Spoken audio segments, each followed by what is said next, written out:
Hi everyone, I'm Marcy, and today I've got a really simple but delicious dinner idea for you. It's creamy chipotle pasta, which today I'm going to be making with meatballs, but I've also made this with chicken before, and it's really good.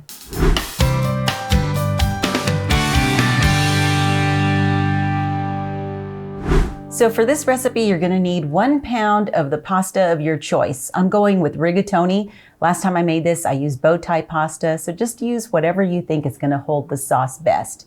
You'll also need half a brick of cream cheese, 2 to 3 chipotle peppers in adobo sauce, 1 3/4 cup heavy whipping cream, 1 3/4 cup water, and honestly, you can go with more or less. It just depends on your personal preference. If you want your sauce to be thicker or lighter or, more runny, you really don't have to measure. You can probably just eyeball and be just fine.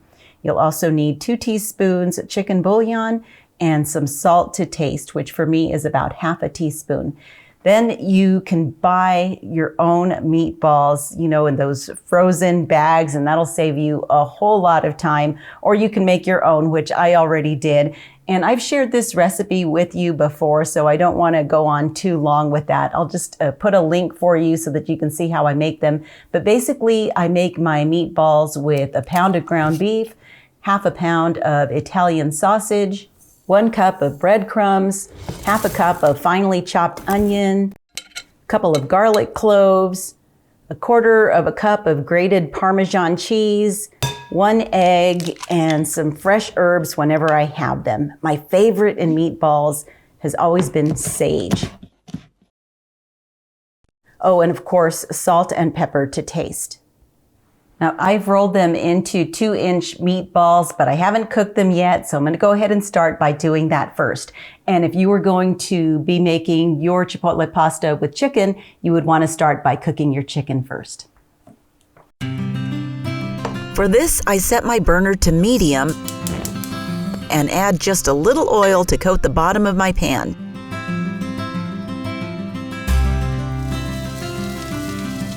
Once it's hot, I place the meatballs in it and let them brown on all sides.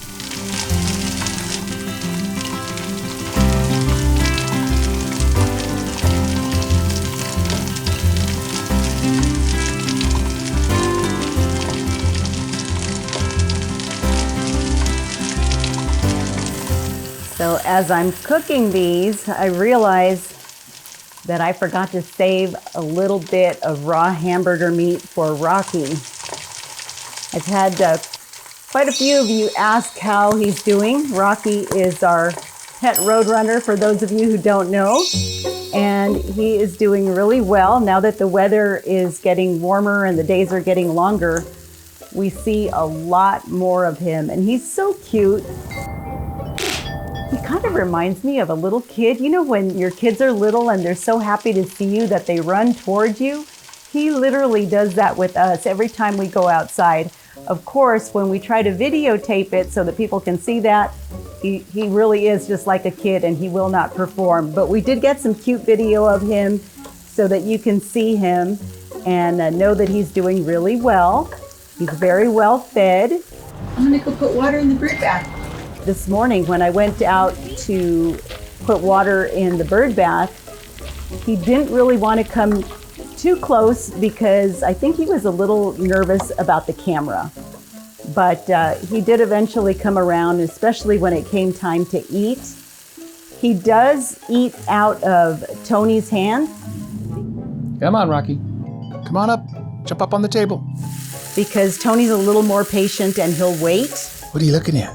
What you been doing today? Come get it. There you go. Good job. You want this last one? Come get it. Good boy. But with me, I just kind of have to put the food and then he'll come up to it. You want to just hang out here for a little while? Here you go. Good boy. Here you go. You're very, very, very spoiled.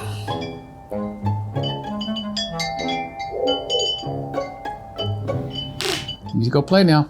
That's enough for now. All right, buddy. You go do you now, okay? He also does this thing where he puffs up his feathers and puts his back toward the sun so that the sun can sort of penetrate and hit his skin and warm him up. But he's just really cute. He's very entertaining. We've learned quite a bit about Roadrunners since him. Like he sharpens his beak. Like I think that's what he's doing, but he'll like knock it against the rocks or against the dirt. Does all sorts of little things that keep us entertained. But anyway, I thought I would just show you a little video. We're trying not to overfeed him because he still needs to remember how to hunt. But he would have loved this for sure.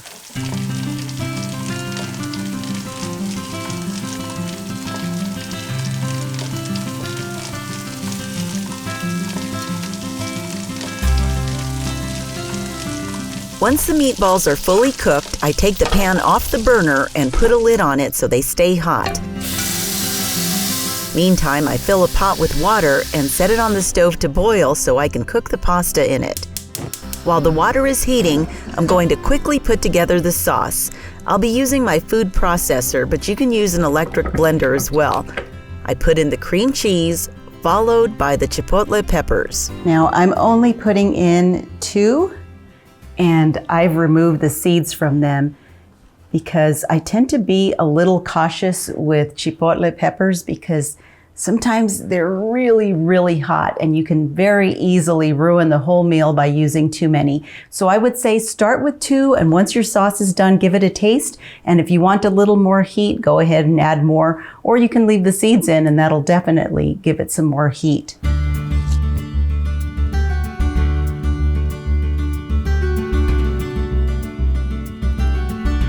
Next, add in the heavy cream and the water. Again, these amounts don't have to be exact. Add in the chicken bouillon and the salt and blend until fully combined.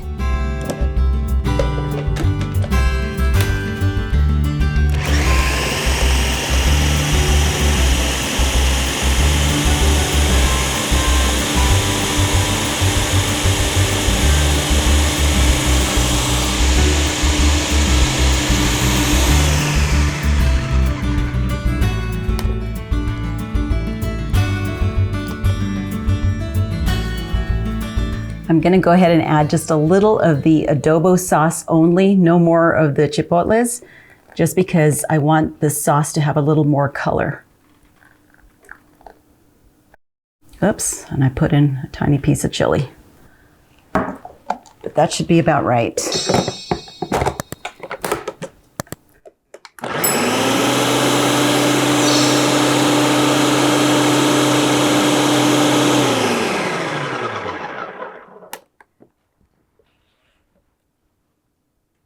That's better.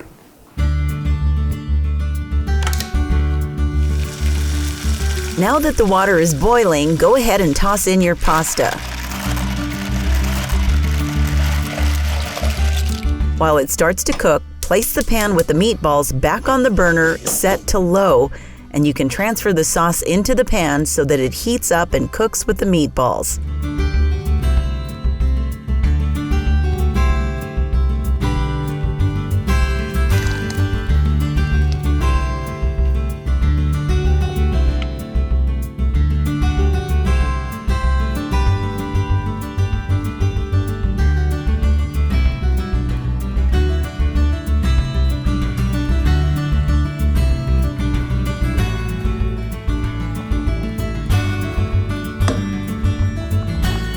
When the pasta is cooked al dente, take it over to the sink and drain the water.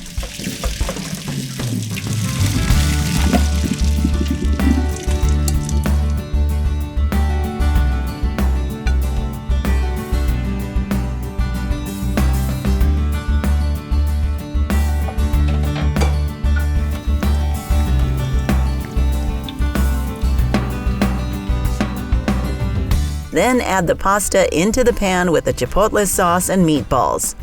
Give everything a good mix.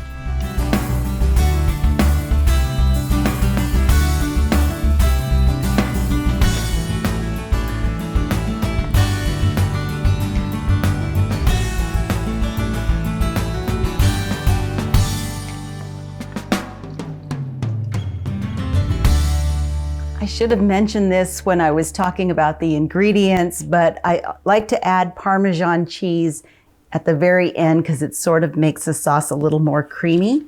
You're gonna be fine without it, but it just adds a whole lot.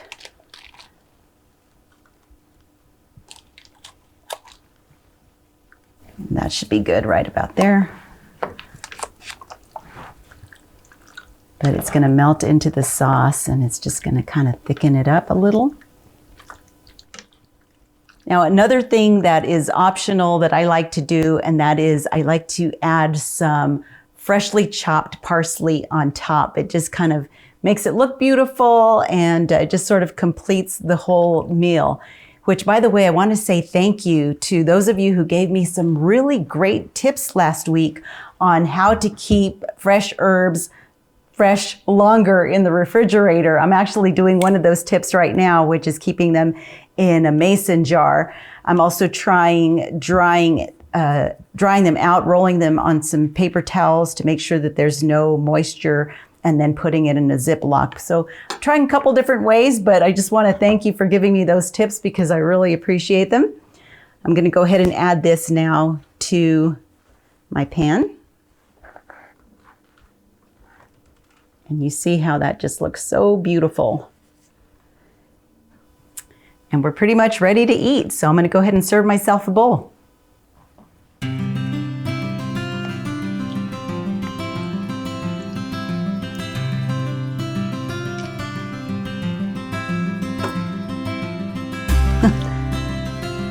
It would have been the meatball, or it should have been the meatball that rolled away, not the pasta.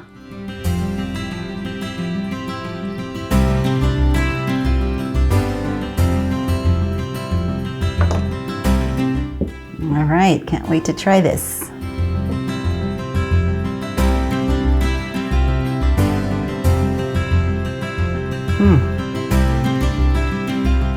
That is really good. It's got just the right amount of spiciness. There is some heat to it, but I think you're really gonna like it. Let me try this meatball though.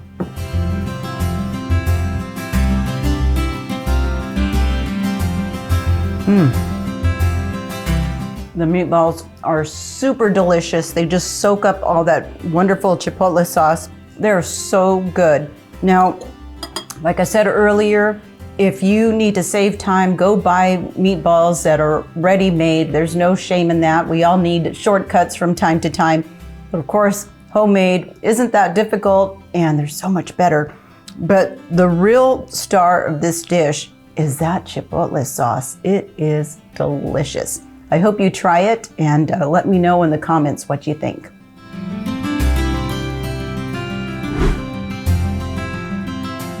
Thanks so much for checking out this video. If you liked it, be sure to give it a thumbs up and subscribe to this channel if you haven't already done so. I also invite you to follow me at Marcy Inspired on Instagram and Facebook. Until next time, blessings from my kitchen to yours.